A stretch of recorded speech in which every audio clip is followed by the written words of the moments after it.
Welcome to Leadership Kung Fu with your hosts, Sandi Verrecchia and Jennifer Long. Welcome to another episode of Leadership Kung Fu. I'm here with my colleague Jen Long from Colorado, from Own Up. Hello, Sandi Verrecchia from Satori Consulting in Toronto, Canada. How are you? I'm great. I feel like we say this all the time and our listeners know who we are, but I guess it's for the newbies out there. That's who we are. That's Jen right. and Sandi. Thank you. Thank you for downloading and listening. Yeah. I'm Jen and this is Sandi. Yeah. So we are Leadership Kung Fu. We are talking about the ins and outs of leadership and how it's not as easy to be a leader, and certainly in today's environment where things are a little bit different. And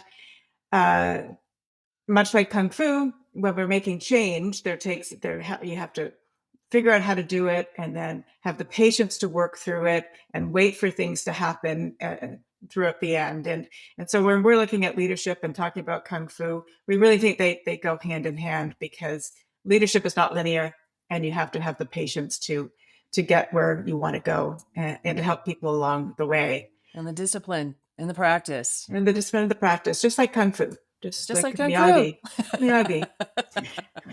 Especially right now, because leaders are just not cutting it right now. And if there's one thing leaders need, it's some real Kung Fu on what they're doing. And It's the most challenging time to lead, more so than it has been. And it's been sustained, right? We went from a pandemic into this crazy. Into this crazy. And for those who are listening to it, we're in April 2025. So now you know what the crazy is, given the time frame that we're dealing with. But it is like it has been a crazy roller coaster for the last 7 years, and managers sort of are in that they're taking the brunt of it. And so every podcast we try to focus on a different area of leadership where they can learn and where you can learn, and hopefully we give you some tips and tricks for that. Today we decided that we would sort of almost go back in time, it feels like, from pandemic, but it's something that is with us now, which is hybrid work environment. And in the news these days, we're hearing more about companies that are shifting back to that, mandating the 5-day a week work week. And we thought we would talk about the pros and cons of that, what's happening out in the marketplace, and some tips on how managers can maybe help navigate this, help their employees navigate this, and how managers need to influence decisions around these sorts of things that are happening, because they impact the well-being and the individuals on their teams. Right. Leaders are making decisions about bringing everybody back. Let's all go back in 5 days a week. Let's all do all the things. And the workforce is still adamantly in love with hybrid and remote work. Yep. And so it's a flashpoint for a lot of companies, because they're, like we're saying, mandating, and people are showing up with no place to work because they've gotten rid of space. I mean, you're reading the stories. And so we're looking at, what can you do differently as a leader? How can you start to think about this and really give your middle managers and your frontline managers, right, some credence in some of this decision making, because they are so much closer to the work than senior leadership, people who are actually making these decisions. Yeah. And which says, you need to ask, and you need to listen to what they're saying. Right. And so I think one of the things we were talking about before was that we ask a lot, right? Lots of surveys, do you want to work from home? Do you want to not? But we're not actually acting on them. They're not making decisions based on that. Right. Yeah. And so everybody's irritated about, stop asking me what I want when you don't do anything with it. Mm-hmm. And I think that's kind of become universal. People are getting pulsed and surveyed. I don't know how many times in a year. Big companies are doing it hundreds of times, right? So they're getting surveyed on all the things. And not taking action, not taking meaningful action relative to what these surveys are. So knock it off, unless you're going to take it seriously. Yeah. Tip And number that goes one. for any survey, right? My big Yes. pet peeve is always engagement surveys, and you get all this great stuff, but may not feel really good, so you don't want to actually action it because then people think you weren't doing a good job. And it's like, if you ask, do, right? Right, You right. just And I just hammered some engagement survey comment. There was a comment that came through LinkedIn this morning that I cottoned on to about just stop the nonsense with engagement surveys. They don't do anything. Mhm. And I was like, yes, amen to that. Please save your money, because I can't tell you any client who's had an engagement survey and had a meaningful increase in engagement based on years of surveying. I Yeah. can't. Yeah. And so stop creating data and Mhm. do something that actually is going to be more diagnostic. So anyway, that's another That's a whole podcast. whole diatribe. But so we were talking a little bit, sort of in our pre-show, talking about this, and I think I want to caution that these large organizations. So the Canadian government has mandated everybody back 5 days a week. Again, no space. People have made life decisions based on the fact that they were able to work fully remote for a very long time, and now it's like everybody back, and so it's creating a lot of stress.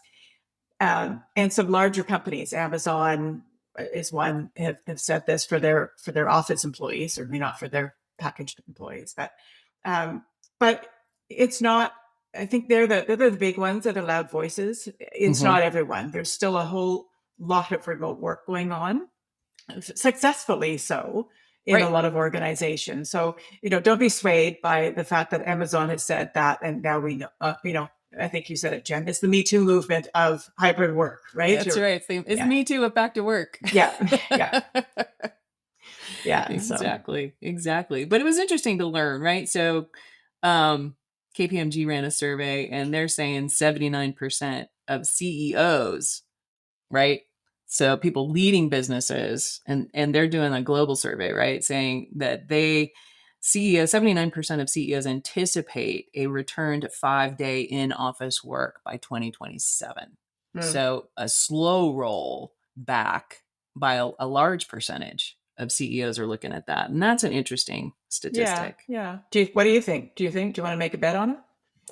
I think that the workforce is going to say, right? And Yeah, there's going to be some influence there. And so when we were kind of prepping this, it's such a moving target. And so it's interesting when you think about all the numbers and all the stats and the Me Too, and well, if they're doing it, maybe we should be doing it. Well, what does that mean? And all that kind of stuff. And what that really led us to, because, and I'll throw in, Sandy and I were both excited about the figure that Australia, 20% of employers have no office attendant requirements. And I'm like, 28, let's all 28. go to Australia if we want remote work, right? Yeah, Because there's also a fair number of organizations that are like, look, this is way better than we thought it was going to be, and so we're not gonna institute that. But what it really gets down to, and this is where I think the tips for you guys are going to come in, is how you're thinking about it, right? mhm, If you're leading this and managing it, what's your frame of mind as you make decision and as you make policy? yeah, Because you've got the cost of office space and overhead, and all that, right? We look at it through the financial lens, of always. course. But then really, are you looking at it through the lens of how your work is best done? Right? What does the work tell you? And how does that serve as the primary foundation of what your policies and decisions want to be? Yeah, and I think if one of the things that they can be thinking about is if your costs weren't as high, would you be as apt to make decisions, right? So if your costs for your rent and things like that, one of the things I was reading about was organizations that are looking at rent as a variable cost by saying we're going to continue with our hybrid. We're sure we want some in-person days, but we're going to rent out our desk space on the days when people aren't here. And so all of a sudden you're cutting your costs and you're making it work both ways. So it's sort of a win-win proposition. So again, it's that, how do you reframe to ensure that you're making decisions that are going to be appropriate for people, and not just on the financial side of things. Well, right. And we've talked about behavior, right? And we've talked about context drives behavior. Yeah. What kind of processes and systems are you setting up to get the behavior you want? And if you're looking for productivity, these processes and systems may work better in a remote hybrid depending on what it is. And I know there's this whole idea of when we use equity as everybody else should be treated the same, as Yes. opposed to what best serves the business, and how do we codify, rationalize, and create a clear why around why this group operates this way and this group operates this way. Because there's something to be said to understand that it's not about everybody gets the same treatment. It's everybody gets the same opportunity because they get to work in environments that are conducive to the work they do. And if you can't frame that up in a way that makes sense to people, you're obviously not thinking about it deep enough. Yeah. Yeah. Yeah. One of the things that I was reading or listening to is so you're sort of talking about that whole equity thing, but also um, we really need to think about it in terms of team, right? And so some teams may need to be in office more or in person more than other teams. And again, to exactly what you were saying is really looking at the work versus the expectation that everybody has to be the same. And that takes time, right? And so talking about kung fu, it's a Yeah. discipline of actually taking the time to look at the various teams to say, team A, perhaps it's better if you're in office. Team B, you're doing a great job doing what you're doing, and you don't need to be together as much as because it doesn't, it's Well, not right. creating And isolation. There is some socialization, it's the communications there, that sort of thing. But again, let's look at things as more individualistic than holistic. right. And it's legit, right? So I do a lot of work in manufacturing, and you've got people who have to be on site because they've got hands on the things they're building. And they get pissed off because they see other people in engineering or whatever who are doing remote, and they believe that the people who are not there doing don't have the proximity, who aren't showing up to do the thing, don't have the same sense of urgency, don't Mhm. have the same sense of commitment. And while that's a perception, when you talk to the people who are I mean, they're going to have another whole story, right? Totally. Depending Totally. on how you talk to them. But the opportunities is, how are you creating the connectivity there so that they don't get that sense, right? Mhm. And to me, those are the processes and systems that are going to make your business more impactful, rather than let's make everybody just be there, right? Yeah. Because then you get a bunch of angry, resentful people who are like, I just got to be here because I could be doing this from somewhere else, right? Yes. And because I need a paycheck, and I need a paycheck today. And that's a really good sort of segue into what's happening, especially in the US with the massive layoffs that are happening. Canada, it had the highest amount of unemployment or layoffs last month as well. So there's a lot of people out there looking for jobs. And will their Right. willingness to be in office because they need the job start shifting the need for it to be in office, if that Right. made any sense. And this is where I thought it got very interesting, because when you really think about that, right? Because they're leaving a government sector, moving into a private sector, right? And does this well, if you don't want to be here, I'll just go hire one of these people. But really, because businesses are so stymied about what their decision making is about the future, because Hmm. are we having tariffs? Are we not having tariffs? Like, what's happening in the Yeah. marketplace that's going to create our ability to grow, not grow, sustain, stay open, right?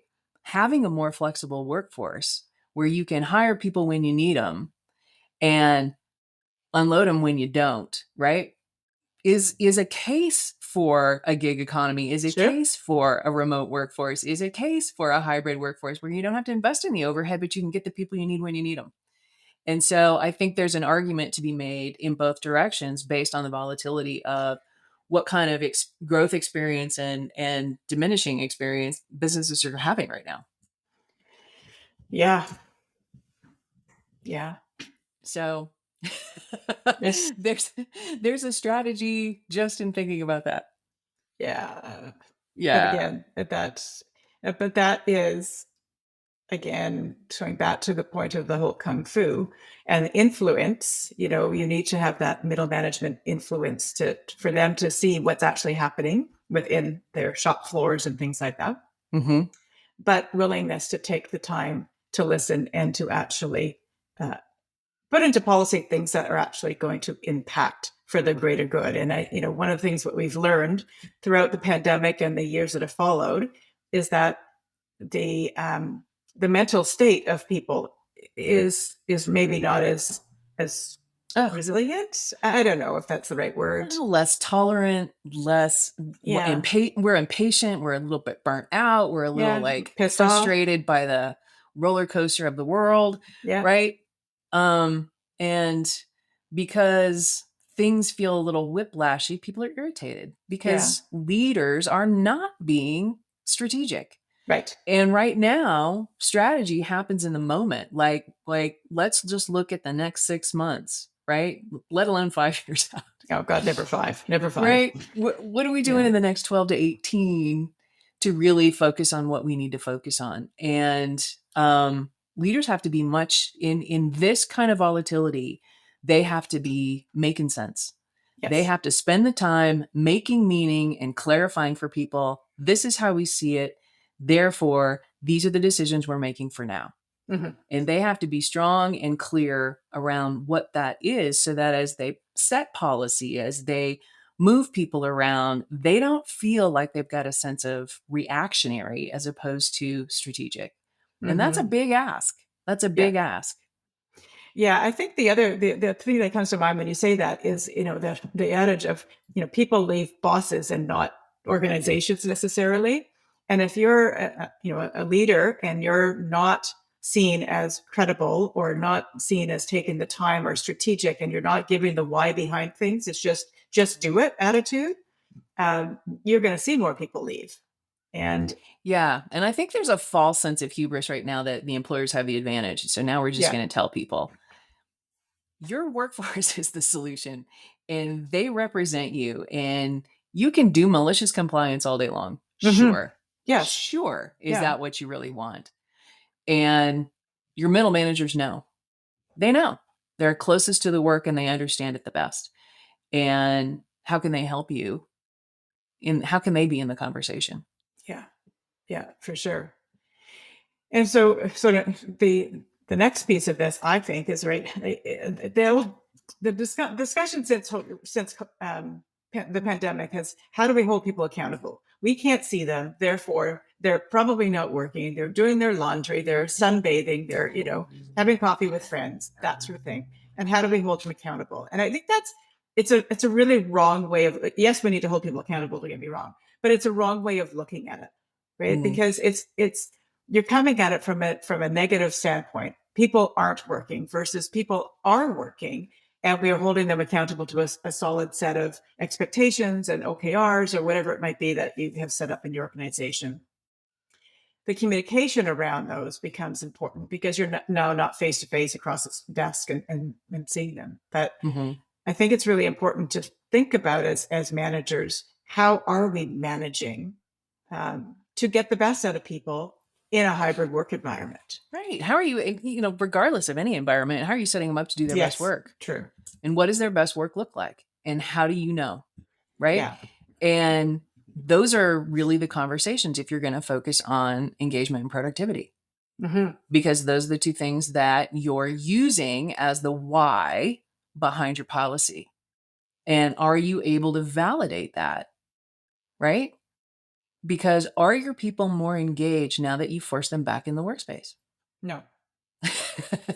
They're actually more disengaged, right? So data tells us currently that they are even more disengaged by being forced to go back to work. Right. And so they're looking for jobs, right? They're there mm-hmm. in body, not in spirit. Oh, sure. They're pissed off because they have to be there. Yeah, share all the acronyms or nomenclature that's shown up since. I was looking up, I thought it was funny to say, what has come out of in terms of different related terms. So we had coffee badging, I hadn't heard that one before. Had you, Jen? No, I love Ah, it though. Coffee those are when badging. employees come into the office briefly. They swipe their badge just to meet an attendance requirement before leaving again. Fantastic. I thought that was great. They had resentful coffee badging. yeah, that's right. They had quiet vacation, which is similar to quiet quitting, which we all heard, right? People were just sort of going off into sunset. But this refers to people who were pretending to be working remotely by actually taking time off. I think Yeah. I will work your systems and I will still have my vacation. Productivity theater. Employees engaging in visible but often meaningless tasks to appear busy in a hybrid work environment. I'm going to suggest that happens in the office and in a hybrid work environment. There are a lot of people. That's the definition of most meetings. Well, yeah, right?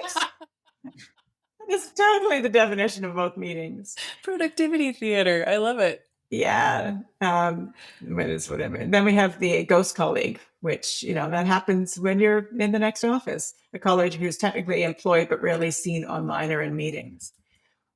I think, maybe I'm glass half full, not glass half empty kind of gal, but, that sort of stuff happens whether they can see you or not. Mm-hmm. But that is a few, not the many. Like, most people show up to their job, whether they're in their pajamas or half suit in their home office, or if they're at the office, with good intentions. Absolutely. Most people want to do a good job. Yeah. They want to be connected to meaningful work. Yes. And it's when you make it meaningless, making me come in to sit in a cubicle, to actually talk to no one more than who I would talk to normally if I were remote, right? That is what makes it meaningless. Yeah. That's the stuff that disengages people. Yeah. Yeah. It's interesting. We go in the office about 4 days a week, and only because one of us, not me in particular, loves going in the office. Loves it. Right? Loves it. Yeah. Some people do. But I'm in my office, coaching or whatever, door shut almost all day. And I hear no chatter in the office. And I'm like, we could do this by ourselves. Yeah. But they're super busy. And they would be the same level of busyness if they were sitting there or sitting in their home office. Right. Right. I mean, that was kind of the whole genesis behind the WeWork movement, right? When the gig workers were all feeling isolated. Oh, it'd be really good to be with a bunch of other people who are just doing different stuff and get around a call, have some connection to others. And, so great. Socialization is important. Yes. Getting your teams together is important. I've got clients who are 75%, 80% remote and who intentionally do something called Employee Appreciation Week, and they bring everybody together. And if you're on a team, they have team summits. Those are done live together. And so instead of spending the money on office, they spend the money on travel to get them into location a couple times a year, right? And that's how they manage that. And they've got a really dynamic culture. Mm-hmm. So that's, and the work they do is very processes and very client-based. And so it works great. Mm-hmm. And that's the thing we're really advocating is stop thinking about it's a Me Too thing and we all got to do this. And it's going to give you this illustrious, elusive productivity that you don't feel like you have right now.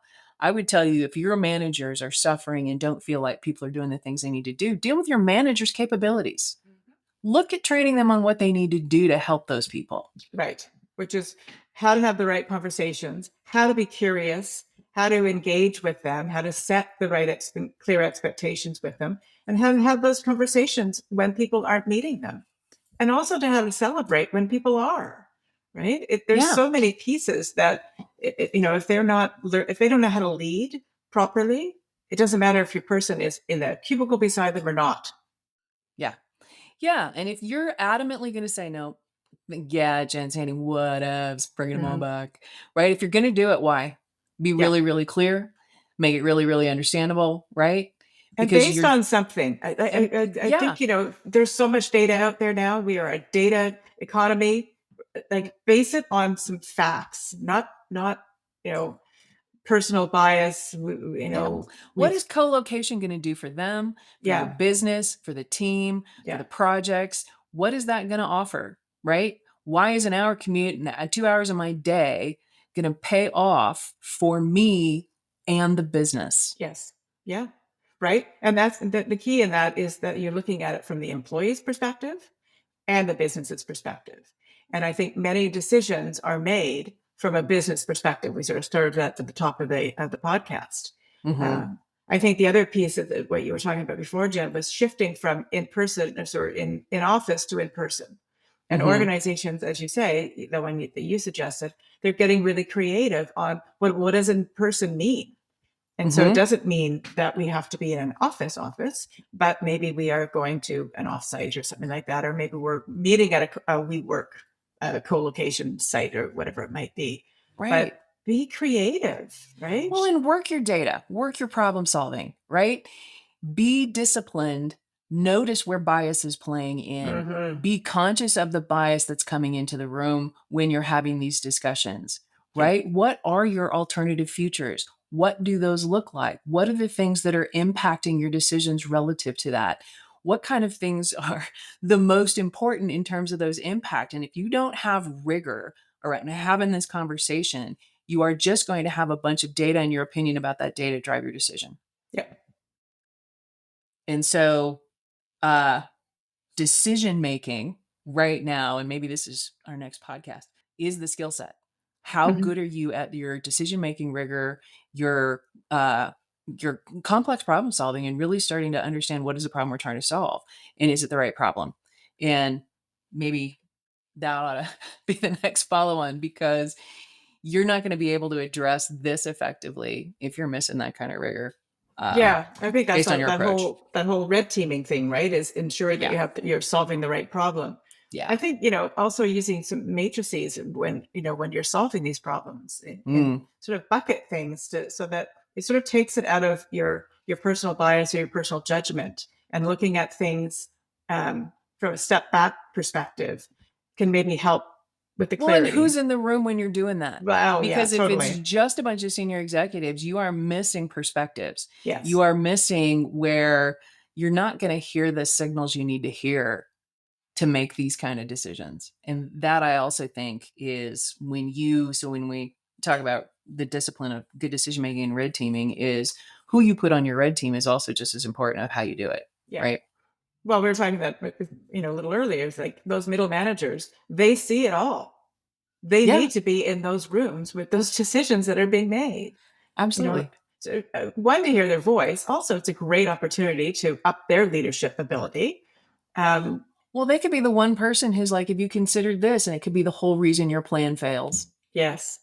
One simple question, because you can't see it through their eyes. Yes. As long Yeah. as, as upper leaders, you give them the space and the grace to open up and say what they want to say. So, Yes. Yes. And so, tip, this is an investment in culture, not policy. yeah, it is. Totally is. This is an investment in how you create your business culture, and you run the risk, if you don't do the due diligence and run the rigor, of really creating a cultural nightmare that you didn't expect, that you're like, oh, unintended consequences. Oh, yeah. Right. And that's the first thing that'll go, because how people are treated, the conversations they're having together, all that stuff is definitely an outcome of how they perceive how they're being treated relative to this. It's a huge Yeah. impact. Huge impact. And mental health is a byproduct of this, and it's come to the forefront so much so since pandemic. We really have to be thinking about that. And those unintended consequences, they are huge when you're forcing people to do something that change, or it doesn't seem to make sense to them. Yeah. Or very disruptive after 7 years of working a certain way. And now Right. it's like, it's that whiplash. It's the tariff whiplash of, Right. that's happening. And so Right. And had to there's have probably some people who experience it better culture, a better relationship to their teams, a better experience. And now you want to put them back in something that's less, that they know is less, that they are fully going to expect, well, I'm going to go back into a toxic environment where I have to deal with this, and this, where I don't have to do that now. Yeah. And so, And it's going to cost me more because now I have to have gas and I have to, have to buy pants, all that kind of stuff. yeah. So, there's a whole side of, I mean, the mental health change, forcing people through the knothole, Yeah. is going to impact attitude. It's going to impact behavior. It's going to impact performance. Mhm. And that's not easily recoverable. No. So thinking, oh, the typical J curve, we're going to have a moment where it all kind of suffers for a minute and then it'll come back. That J curve, that could be deep and long. That That can be ditch deep of and doubt long. from William Bridges, that is going to be a crevasse. Yeah. Yeah. Especially if you haven't got the capabilities and the willingness to do it, to adapt. Yeah. Right. Yeah. If you just throw people off the cliff and they end up in the valley of resentment for a long period of time. Yeah. And so, it's so much about culture. It totally is. And so, I don't want to repeat what you said, but it's not about policy, it's about culture. And what kind of culture do you want in your organization should be one of the conversations that you should be talking about. And Mhm. how is it aligned to where you are today? Is there a gap? And how do we bridge that gap? Right. So it's not about how do we build the next policy and write it and send it out to everybody, I think. Right. So I guess where we'll wrap on this is approach it right from, it's not about performance and engagement. It's about what does the work tell you, right? What do your middle managers have to tell you about Yeah. that, right? And do the due diligence on Mm. the decision. Yeah. And I think the other piece of that is make sure that your middle managers and line managers, frontline managers have the skills that they need. Invest Yeah. in those people because they're the future of the organization, many of them. Mhm. And they are the ones that are, seeing what's happening and are the voice. So, invest in your leadership training for your management staff so that they can brilliantly handle anything Yeah. that comes along, whether it's Whatever back to work decision or you're not. making, because I'm not getting into the camp on what's right and what's wrong. No. I feel like that's the test of the leadership, to know what that is and to be able to sell that Mm-hmm. completely and thoroughly with good information and good belief behind the decision they're making. Yes. No personal bias. No personal bias, because you've done the work. Yes. It's All right, that's it for us today. Thank you so much for taking the time to have a listen, think this through, and hopefully you enjoyed it. Please tell us, leave comments, tell your friends, and we'll see you on the next podcast. all right. Thanks, Jen. Thanks, Sandy. Talk soon. Bye. Bye. Thank you so much for listening. You can check out Sandy's website at satoriconsultinginc.ca. That's SATORI Consulting inc.ca. And you can check out Jen's website at accountabilityatwork.com. If you like what you hear, let us know by leaving a review on your favorite listening platform. Thanks again, and we'll see you next time.